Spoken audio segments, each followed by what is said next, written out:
CP, now the dust has settled on our 2 round 10 fixtures, including a courageous defeat and comeback against Melbourne United. What's the club taken away from those 2 results? Look, we would have obviously loved to have won both, but I think coming into a road double, you come in thinking you want to split. So winning the first in Cairns, albeit a tight, close match at the end, I'm glad we came away with that one. It gives you some room to breathe coming into Melbourne.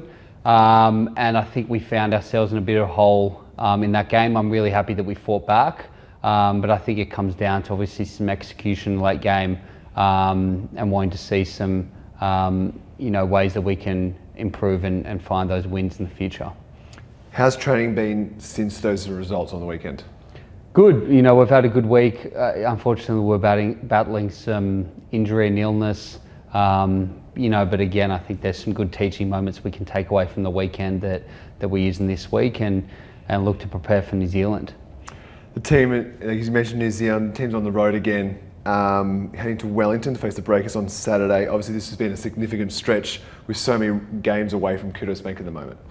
Yeah, look, I think this is our 11th road game in our 16 games for the season, so our schedule's been pretty road heavy to start.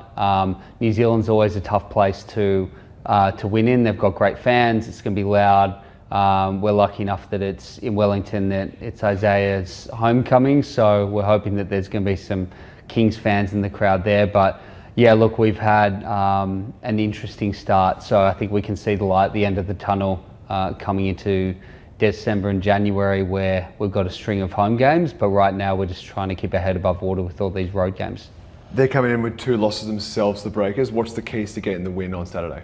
I think it's, obviously Parker's putting up an incredible season this year, so he's the head of the snake, and right now it's just making sure we can contain him, and if we do that and force their other players to try and beat us, we're ahead of the game there. So he's tough to contain, but for us that's obviously the priority, and then from there it's just mainly focusing on our own stuff. We think we're deep enough and got enough talent on the floor, so for us it's about playing our own game, executing offensively, executing down the stretch, and so if we do those things, I think we're in with a good chance.